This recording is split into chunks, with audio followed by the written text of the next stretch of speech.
अंधार दाटलेला असतो, आकाश रक्तवर्णी झालेलं असतं, दिशादिशांतून भयाचे निनाद उठत असतात. अशा वेळी माणसाच्या मनात एकच प्रश्न उभा राहतो, आता कोण वाचवणार? जेव्हा अन्याय, अहंकार आणि अधर्म आपल्या मर्यादा ओलांडतात, तेव्हा विश्वाला एका अशा शक्तीची गरज असते जी केवळ रक्षण करत नाही तर वाईटाचा संपूर्ण नाश करते. त्या क्षणी प्रकट होते ती महाकाली, काळाच्या पलीकडची, भीतीच्या पलीकडची आणि तरीही मायेने भरलेली माता. महाकाली म्हणजे केवळ उग्ररूप नाही, ती काळाची अधिष्ठात्री आहे. काळ म्हणजे वेळ, मृत्यू, परिवर्तन आणि सत्य. तिच्या नावातच महान आणि काळ हे दोन शब्द सामावलेले आहेत. ती काळावर राज्य करणारी आहे, म्हणूनच ती जन्ममृत्यूच्या पलीकडे उभी आहे. तिचं रूप काळसर निळं, डोळ्यात प्रचंड तेज, कपाळावर तिसरा डोळा, गळ्यात मुंडमाळा, हातात खड्ग आणि पायाखाली दडपलेला अहंकार. हे दृश्य पाहून भय वाटतं, पण त्या भयामागे दडलेली आहे भक्तांसाठीची अमाप करुणा. पुराणकथांमध्ये सांगितलं जातं की एकेकाळी दैत्यांचा अत्याचार असह्य झाला होता. शुंभ, निशुंभ, रक्तबीज यांसारखे असुर देवतांनाही पराभूत करत होते. प्रत्येक थेंब रक्त जमिनीवर पडला की रक्तबीजासारखा नवा दैत्य जन्म घेत होता. युद्ध संपत नव्हतं, उलट वाढत होतं. देवतांनी आर्त हाक दिली. त्या हाकेला प्रतिसाद देत आदिशक्तीचा उग्र आविष्कार झाला. महाकाली प्रकट झाली. रणांगणात तिचं आगमन म्हणजे वीज कोसळावी तसं. तिच्या पावलांनी पृथ्वी हादरली. तिच्या हास्याने आकाश थरथरलं. असुरांवर ती तुटून पडली. रक्तबीजाचं रक्त जमिनीवर पडू नये म्हणून तिने ते पीतच त्याचा नाश केला. अधर्माचा मुळासकट संहार झाला. पण त्या उग्रतेतही तिचं लक्ष एकच होतं, विश्वाचं संतुलन राखणं. कथेचा पुढचा भाग अधिक गूढ आहे. युद्ध जिंकल्यावरही महाकाली थांबत नाही.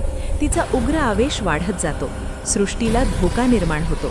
देवतांना समजतं ही शक्ती थांबवणं गरजेचं आहे. तेव्हा भगवान शंकर स्वतः रणांगणात येतात आणि तिच्या मार्गात शय्या करतात.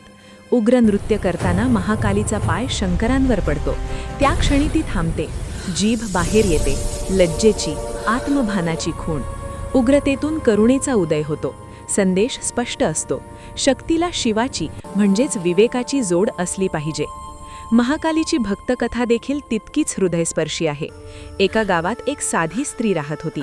आयुष्यभर दुःख, अपमान, अन्याय तिच्या वाट्याला आले होते. समाजाने तिला कमजोर समजून झिडकारलं. एके रात्री ती पूर्णपणे कोसळली. अश्रूंनी डोळे भरलेले, मनात एकच हाक, आई, आता मला शक्ती दे. तिने महाकालीचं स्मरण केलं. त्या क्षणापासून तिच्यात बदल सुरू झाला. भीती कमी झाली, आत्मविश्वास वाढला. अन्यायाला ती ठामपणे सामोरी जाऊ लागली. तिच्या जीवनातील परिस्थिती बदलली नाही, पण तिची नजर बदलली. हीच महाकालीची खरी कृपा. बाहेरचं जग नाही, आतली शक्ती जागी करणं. महाकालीच्या प्रतिकात्मिक अर्थाकडे पाहिलं तर प्रत्येक गोष्ट खोल संदेश देते. तिचा काळसर रंग म्हणजे शून्य, अनंत, सर्व काही सामावून घेणारी शक्ती. मुंडमाळा म्हणजे अहंकार, वासनांचा त्याग. खड्ग म्हणजे अज्ञानाचा नाश. उघडं केस म्हणजे बंधनांपासून मुक्तता. तिचं उग्र हास्य सांगतं, भीती सोडा, सत्य स्वीकारा. आजच्या जीवनात महाकालीची उपासना का करावी? कारण आपण रोज अनेक प्रकारच्या असुरांशी लढतो. भीती, नैराश्य, अन्याय, लोभ, राग. महाकाली आपल्याला शिकवते की हे असुर बाहेर नाहीत तर आत आहेत. त्यांचा नाश करण्यासाठी आपल्यालाच उभं राहावं लागतं.